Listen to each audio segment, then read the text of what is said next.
Om Swastiastu. Salam sejahtera untuk kita semua.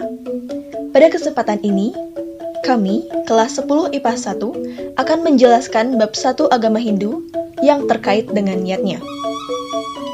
Hal-hal yang akan dibahas pada penjelasan ini yaitu, yang pertama, mengenai pengertian niatnya, yang kedua, mengenai pembagian niatnya, yang ketiga, mengenai pelaksanaan niatnya, dan yang terakhir, mengenai cerita Ramayana. Pada bagian 1, kami menyajikan pengertian niatnya. Manusia memiliki rasa dan pikiran, dan dalam tatanan kehidupan sosial terikat pada aturan susila dan moral.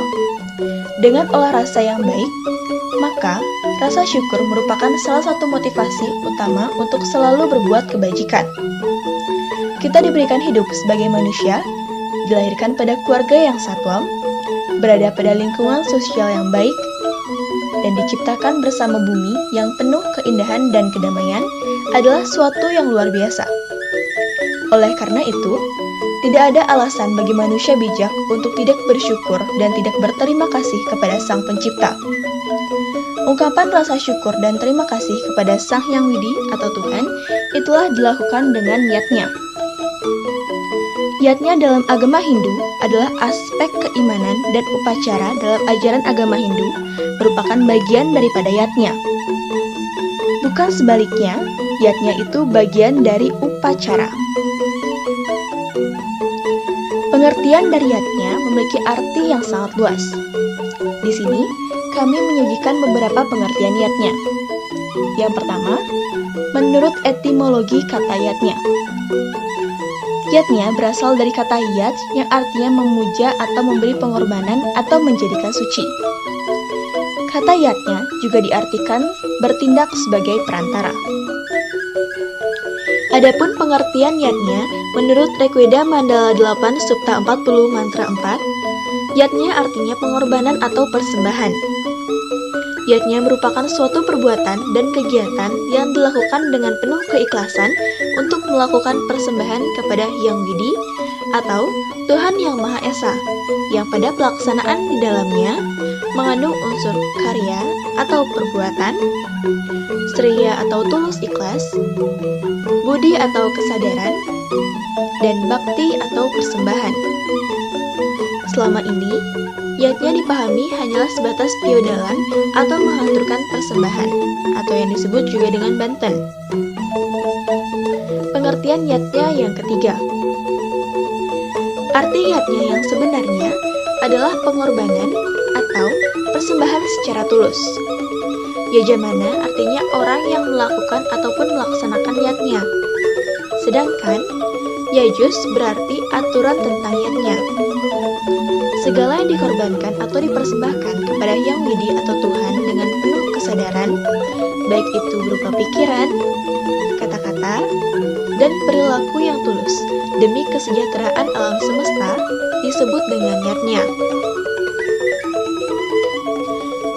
Pada bagian 1, kami juga menjelaskan latar belakang dari pelaksanaan yatnya.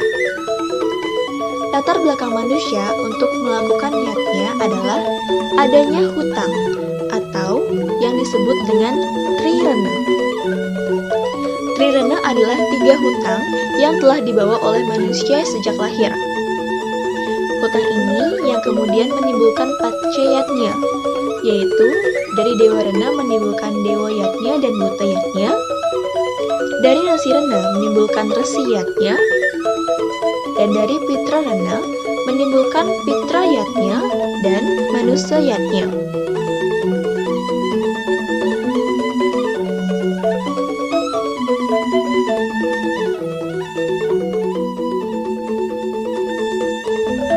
Pembagian yatnya.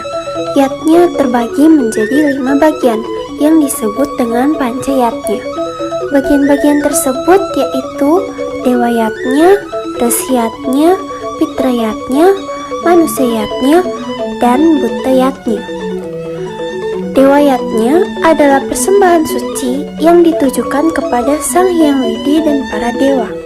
Dewa Yatnya biasanya dilakukan di pura, merajan, atau di tempat yang bersih yang memiliki nilai kesucian.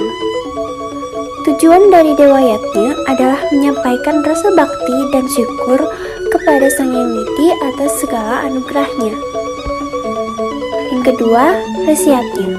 Resi-Yatnya adalah persembahan suci yang ditujukan kepada para resi dan guru untuk menjaga kesejahteraannya.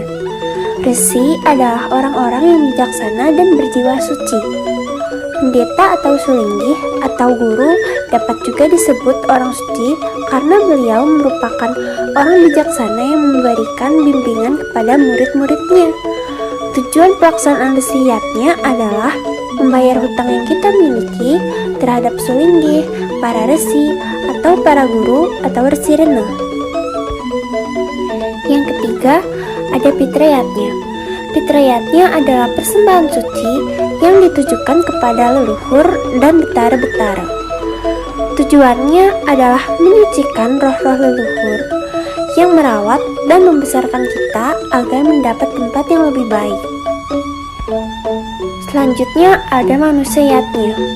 Manusayatnya adalah upacara yang dipersembahkan untuk memelihara hidup, kesempurnaan, dan kesejahteraan manusia. Tujuan pelaksanaan yatnya adalah untuk membayar hutang leluhur yang telah membantu kita di saat membutuhkan pertolongan dan juga untuk menyucikan diri. Selanjutnya ada Butayatnya. Butayatnya adalah persembahan suci yang ditujukan kepada Butekala atau makhluk bawahan. Butekala adalah kekuatan-kekuatan alam yang bersifat negatif yang perlu kita lebur atau songya agar kembali pada sifat-sifat positif agar tidak mengganggu ketenangan hidup umat manusia. Tujuan Butayatnya adalah untuk membayar hutang yang kita miliki kepada para buta seperti alam semesta, makhluk hidup yang merupakan ciptaan Hyang Widi.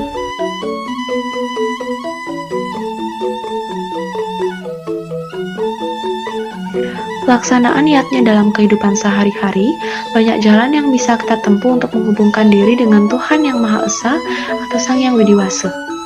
Berdasarkan waktu pelaksanaannya, yatnya dapat dibedakan menjadi 3.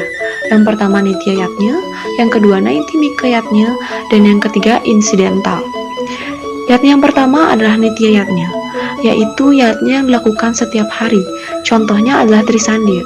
Trisandya merupakan bentuk yatnya yang dilaksanakan setiap hari dengan kurun waktu pagi hari, siang hari, dan sore hari.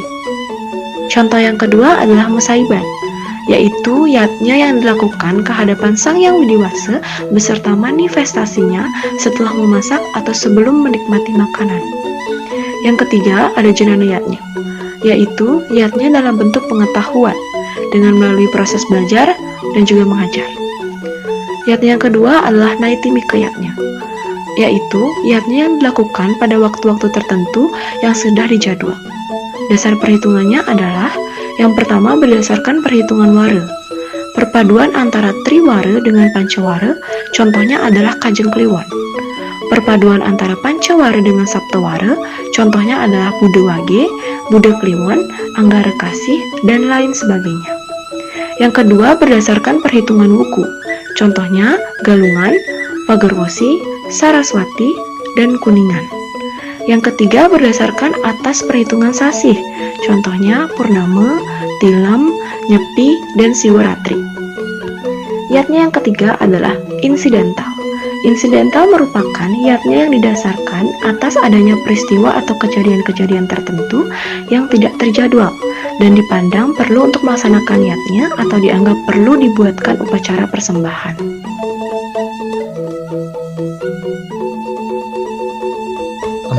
Ringkasan cerita Ramayana. Cerita Ramayana mempunyai 7 kanda yang disebut dengan Saptakanda yang terdiri dari 1. Balakanda, 2. Ayodhya Kanda, 3. Aranyaka Kanda, 4. Kiskinda Kanda, 5. Sundara Kanda, 6. Yudha Kanda, dan 7. Uttara Kanda. 1. Balakanda. Pada kanda yang pertama menceritakan sebuah negeri yang bernama Ayodhya. Negeri ini dipimpin oleh seorang raja yang bernama Raja Dasarata. Dalam kanda ini juga menceritakan kelahiran 4 orang putra, yaitu Rama, Bharata, Laksmana, dan Satrugna. Keempat anak ini adalah putra dari Raja Dasarata dan ketiga istrinya yaitu Kausalya, Kekayi, dan Sumitra. Diceritakan juga keempat anak tersebut berguru kepada Resi Wasista dan pada saat dewasa Rama mengikuti sayembara di Mithila dan mendapatkan Dewi Sita. 2. Ayodhya Kanda. Ayodhya Kanda ini menceritakan Dasarata memiliki janji dengan Kekayi. Dalam perjanjian tersebut, Kekayi meminta Bharata dijadikan penerus tahta kerajaan. Namun dalam tradisi kerajaan, saudara tertualah yang harus menjadikan raja. Dikarenakan Dasarata harus menepati janji, maka Rama mengasingkan diri agar Bharata dapat dinobatkan menjadi raja. Kepergian Rama ini yang membuat Raja Dasarata sedih dan meninggal dunia. 3. Aranyaka Kanda. Kanda ini menceritakan Rama yang ditemani adiknya Laksmana dan juga ditemani istrinya Sita mengasingkan diri di hutan. Pada saat mengasingkan diri, Rama banyak membasmi raksasa yang mengganggu pertapaan resi. Kanda ini juga menceritakan Laksmana disukai oleh adiknya Rahwana yang bernama Surpanaka. Namun, Laksmana marah karena Surpanaka selalu mengganggunya. Kemarahan Laksmana ini membuat ia memotong hidung dan telinga Surpanaka sebagai imbalan ketidaksopanan Surpanaka. Karena Surpanaka tidak terima apa yang dilakukan oleh Laksmana, maka ia melaporkannya kepada Rahwana. Karena mendengar ceritanya Surpanaka, Rahwana menjadi marah dan ingin membalas dendam. Rahwana yang dibantu oleh Prabu Marica berhasil mencuri Dewi Sita dengan cara Rahwana menyamar sebagai Pandita dan Prabu Marica menyamar sebagai Kijang Mas. Siasat penculikan Dewi Sita diketahui oleh Jatayu. Pada saat itu, Jatayu dapat membantu Dewi Sita namun ia kalah melawan Rahwana. 4. Kiskindha Kanda. Menceritakan kesedihan sang Rama karena Dewi Sita diculik, yang kemudian Rama mendapatkan petunjuk oleh para petapa agar meminta bantuan kepada Sugriwa di negeri Kiskindha atau negeri para monyet. Kanda ini menceritakan Rama bertemu dengan Hanuman dan menjalin kerjasama dengan Sugriwa untuk menghancurkan Subali, yaitu kakak dari Sugriwa. Kemudian dalam perang tersebut pasukan Rama dapat menghancurkan pasukan Subali yang membuat Sugriwa memenangkan pertempuran dan Sugriwa menjadi raja di negeri Kiskindha serta sang Rama diberikan hadiah pasukan tentara. 5. Sundara Kanda. Sundara Kanda ini mengisahkan Hanuman menuju Alengka untuk bertemu kepada Dewi Sita dan menyampaikan pesan yang diberikan oleh Rama agar Dewi Sita percaya, maka Hanuman menunjukkan cincin Rama bahwa ia adalah utusan sang Rama. Setelah Hanuman menyampaikan pesan, ia melakukan pengerusakan di Alengka dan bertujuan mendatangkan Hanuman diketahui oleh Rahwana. Kejadian tersebut diketahui oleh Rahwana dan melakukan pengadilan kepada Hanuman. Dalam pengadilan ini, ekor Hanuman dibakar oleh Rahwana. Namun, kecerdikan Hanuman membuat Alengka menjadi terbakar karena ia berlarian ke sana dan kemari dengan ekor terbakarnya. 6. Yudhakanda. Yudhakanda menceritakan pertempuran yang besar antara Rama dan Rahwana. Sebelum pertempuran didahului dengan membuat jembatan karena Alengka dibatasi oleh lautan. Yang ditugaskan atau ditanggungjawabkan dalam pembuatan jembatan ini adalah Nal dan Nil, anak dari Wisma Karma. Setelah jembatan selesai dibuat, pasukan Rama dapat mencapai Alengka. Dalam perang tersebut, prajurit Rahwana dibasmi satu persatu dan membuat Rahwana turun tangan untuk menghancurkan Rama.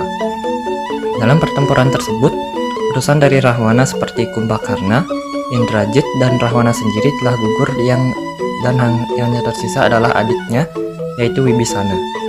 Dikarenakan Wibisana yang memperhatikan perang, maka ia dinobatkan sebagai Raja Alengka. Kanda ini juga menceritakan Dewi Sita melakukan pembuktian dalam upacara suci dari Dewa Brahma. Setelah kembali ke Ayodhya, Rama dinobatkan sebagai Raja Ayodhya. 7. Uttarakanda. Kanda ini menceritakan pengusiran Sita karena rakyatnya menyesali Rama yang mau menerima kembali istrinya setelah berada di tangan Rahwana. Sita kemudian ditinggalkan oleh Laksmana di dekat padepokan Resi Walmiki, dan disitulah ia melahirkan bayi kembar yaitu Kusa dan Lawa. Saat Rama mengadakan upacara persembahan, Resi Walmiki hadir bersama Kusa dan Lawa. Anak kembar itu kemudian menyanyikan kisah Ramayana di hadapan Rama dan para tamu. Setelah itu, Rama meminta Resi Walmiki menjemput Sita untuk membuktikan kesuciannya. Sita bersumpah di depan semua orang, "Jika aku suci, maka bumi akan menelanku." Dan tidak lama kemudian, ia pun ditelan bumi. Rama akhirnya meninggalkan ibu kota dan pergi menuju sungai Sarayu, di mana ia meninggalkan tubuhnya dan naik ke surga.